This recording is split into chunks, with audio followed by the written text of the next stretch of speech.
So being in Africa, I do get the opportunity to go to like remote villages and remote places. And every time I'm there, I will see some sort of NGO, or I will see like a white-led organization trying to help people out.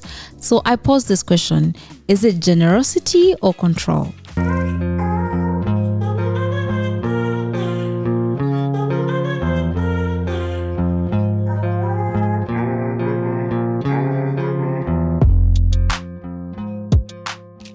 Hi, my name is Jonita Maaya. Welcome to my YouTube channel. Let's dive right in. So I know that most people have heard of Bill Gates. I mean, he's one of the richest guys in the world. I mean, where are you if you've not heard of him? And if you're African in particular, then you have heard of the Bill Gates and Melinda Gates Foundation. It actually does fund so many projects or organizations in African countries, so that's where most of us have heard the name, right? So recently in Kenya, there's a thing called Huduma Number, and it is alleged that Bill Gates is implementing digital IDs for newborn babies in Kenya.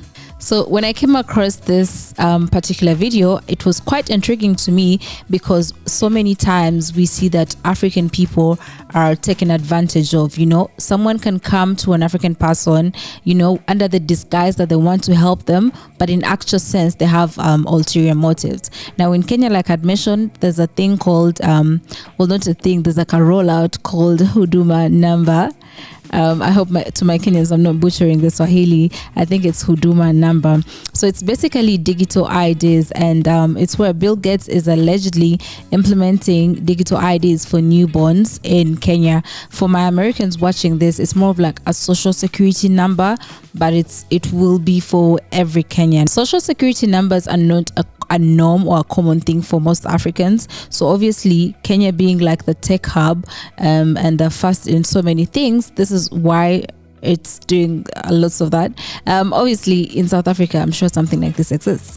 Now, what am I getting at? Now, some people can look at this initiative like as a modern day form of digital colonialism, because you're technically imposing your tech on African countries and telling them, hey, the way you've been doing things is not right, and we need to keep, you know, we need to track each and every person on the African continent, you know. I mean, in hindsight, it makes more sense, because you'd want everyone to appear in a file somewhere, or, you know, be like under a certain database or storage, you know, have the information in a certain place. But then on the other side, you can look at it as, why are they collecting all this information, and why do they need to know all this information about these people? Like, what are they going to use the data for? Is it data that they're going to use, you know, to help people, or is it data they are going to use to manipulate so they can achieve whatever it is, whatever hidden agenda there is? This also brings up the other question, like, is Kenya becoming a testing ground for experiments that Western countries, you know, imposes on African countries? You know, is it like Western influences and Western powers is influencing on African countries? It begs the question to say, is Africa ground zero for most experiments, you know? Because I don't hear of something like this happening in the States, you know, something like this happening to newborns at that, because these are little babies, these are young kids, and this is happening to them. I'm sure if you're a parent out there and they told you, hey, your newborn baby needs to get a digital ID, at first you'll be like, okay, so what do you need this digital ID for? Maybe you want to track the vaccines and whatnot, but then the other end you're like, do I want my child in the database that early, or do I want them to first become an adult and then join the database? So like, it brings all those questions, but I want you guys to watch this clip, and then so you can understand what I'm getting at. Kenya is set to introduce what the government says is a new digital identity system. Now, the unique personal identifier system will be the primary identification number throughout a person's life and eliminate the need for numerous other registrations. The system is set to be rolled out in the next 4 months. And as our very own Brenda Wanga reports, the new system comes a few years after the stalling of a similar system, the Huduma Number. Remember that one? Take a listen. Kenya's second attempt to adopt a fully digital identification system is set to kick off by September this year. In the new plan by the Kenya Kwanza government, the current second-generation identity card that has been in use since 1995, with several upgrades, will give way to a digital ID dubbed the unique personal identifier. We are moving towards an electronic ID with a machine-readable chip and QR code, and eventually this should lead us to a digital ID system which will allow web-based ID authentication. Now, you guys have watched that clip. It was, intriguing. I just wanted to shed a light on what is happening. Now I also want to give you guys more examples of times when Western figures imposed themselves on African countries, imposed their practices, or tried out experiments in African countries under the disguise of development. Stay with me. Now, I'm sure everyone knows Facebook, right? And the owner of Facebook, Mark Zuckerberg. I hope I'm not butchering his name. Now, Facebook rolled out a program. It was called Facebook's Free Basics program. Basically, this program was providing internet to areas in Africa with limited internet or no internet at all. But the issue with this program and why it backfired back then was because apparently this particular program limited what the people were able to see, right? So let's imagine you are on your Facebook page, right? On your Facebook feed, and you're scrolling. You have all this information at your disposal.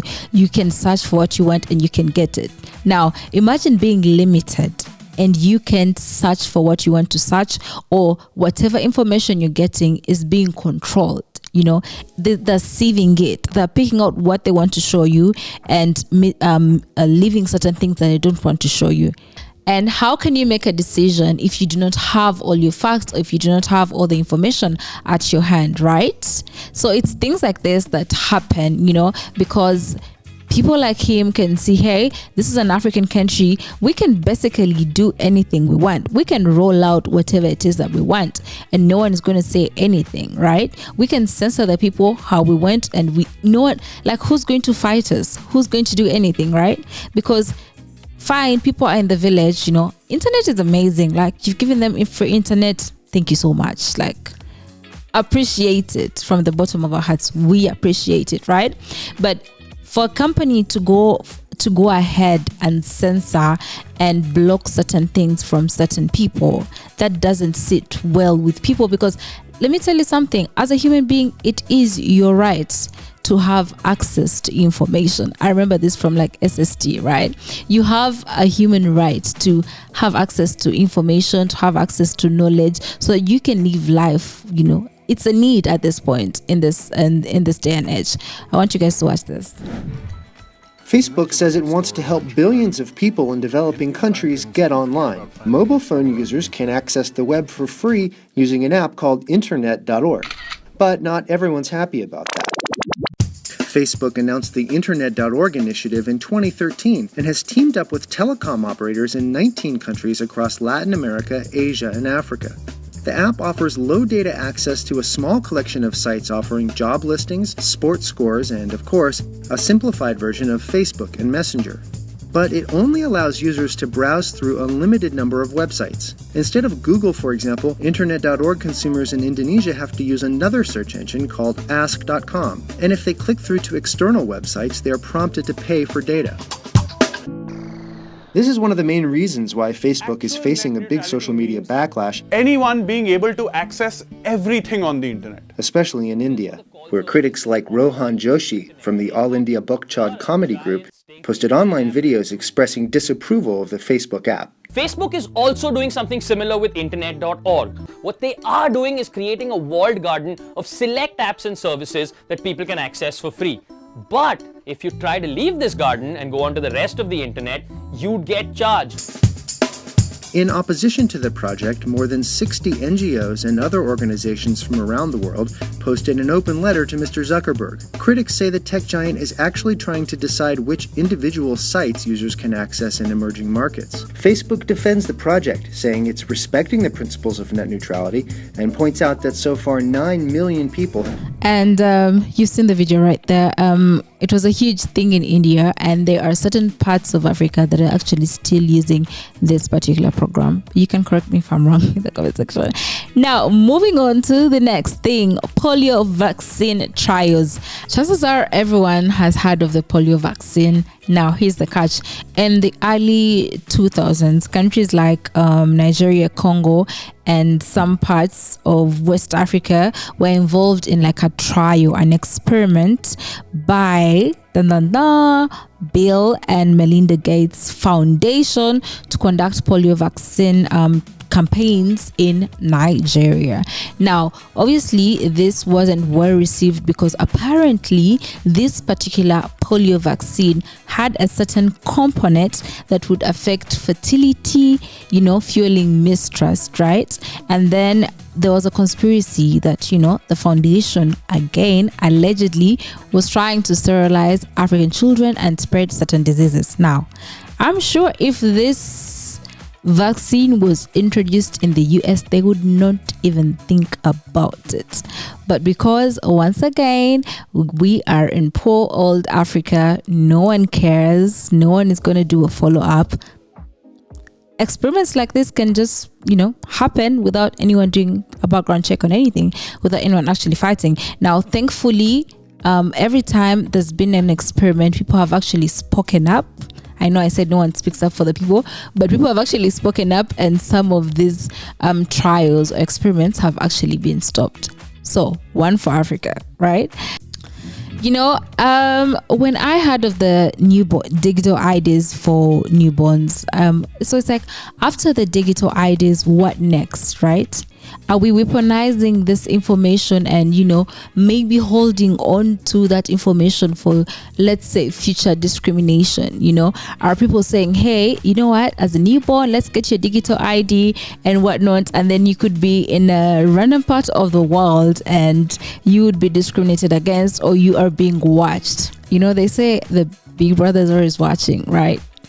So you could just randomly be living your best life and you are being watched. They know your moves, they know where you're going, they know what you're doing. And I don't think anyone wants to live under such a life, right? Anyone wants to live such a life. And I don't think, for parents watching this, I don't think you'd want your kids to grow up in a generation that's like dictated by algorithms, or dictated by a certain, statistics here or statistics there, because unfortunately your newborn baby has had a digital ID from the time they were born. Watch this clip, guys. I actually want you guys to see this clip about digital colonialism, so that you kind of get an idea of where we are heading and what is happening on the ground, right? With Google owning digital reality, we should be wary of digital colonialism. The term digital colonialism sounds a lot like social justice speak and makes us roll our eyes. But in an age where digital reality is becoming the reality, we should be wary of which corporations are vying for virtual dominion. NPR's quote, 3D scans help preserve history, but who should own them, only scratches the surface of the dangers of allowing tech companies like Google to digitize reality. It goes on to say, Google is trying to help preserve these archaeological wonders by allowing users access to 3D images of these treasures through its site. But the project is raising questions about Google's motivations and about who should own the digital copyrights. Some critics call it a form of digital colonialism. At first glance, Google's endeavor to scan and catalog every parcel of art and history. And whose data is it anyway? I know some of you pronounce data as data. We say data over here. And whose data is it anyway? Like, who is benefiting from collecting all this info? Like, who will use it in the end? Who will have that last laugh? Do you think it's the Kenyan government? Obviously, the Kenyan government will have access to that information, and I hope that it will do good with that information.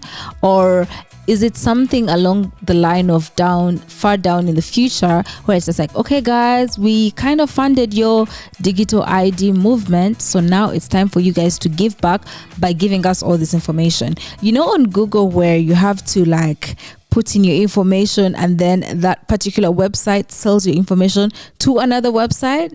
Yeah, that exact thing. That's what I see happening in the future. If people don't, you know, take a stand and say, hey, we're not actually doing this, okay? We get it. Newborns shouldn't be touched. There's a saying that says, in a world where data is gold, especially in this day and age where everything is in information, people are just collecting people's information and then using it how they want, using it to advertise to them and whatnot. So at the end of the day, you have to ask the question, who is controlling this data? Like, who will be in actual control? We don't want to hear that, okay, ABCD happens. Like, who is pulling the strings? Who is that person? And you guys know, every time I do a video, I want to come up with a solution. I feel like Africa does not need a savior. Africa needs a solution. Now, a country like Kenya, guys, Kenya is amazing. I love Nairobi. A country like Kenya that is a tech giant can easily come up with ways to collect this information, or can easily come up with ways to protect its people, you know, or can easily come up with something that is more for the people and not against the people. That is in terms of digital IDs, right? So why is there a need to outsource this particular thing to an outsider, yet you have people within your country that are talented to do that exact thing?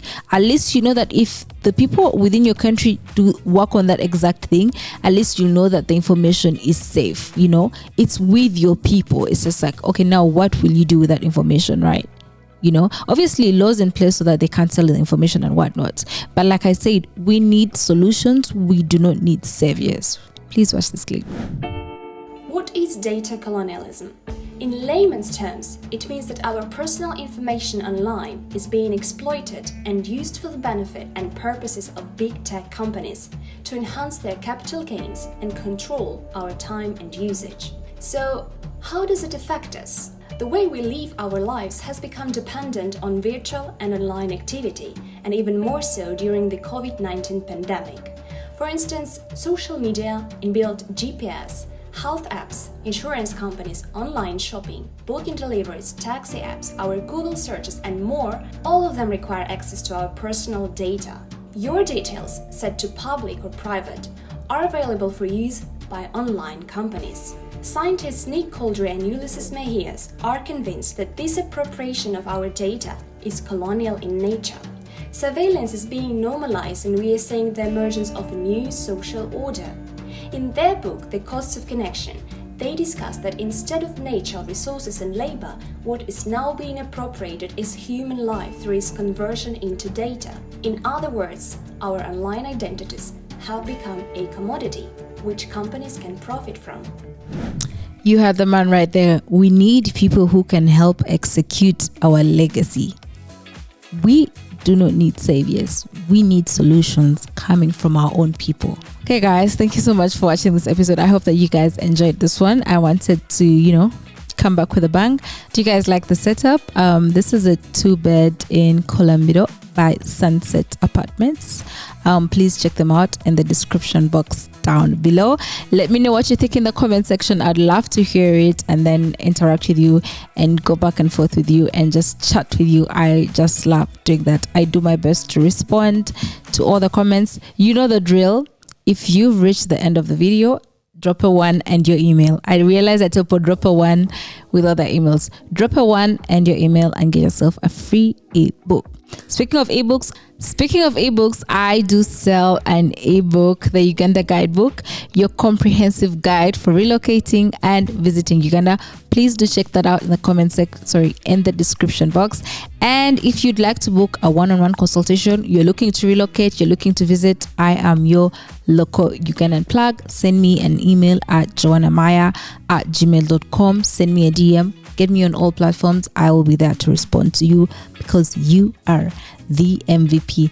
And yeah, I'll see you guys next time. Please subscribe. We are on the road to 10K. Okay, do subscribe, hit the bell for notifications, give this video a thumbs up.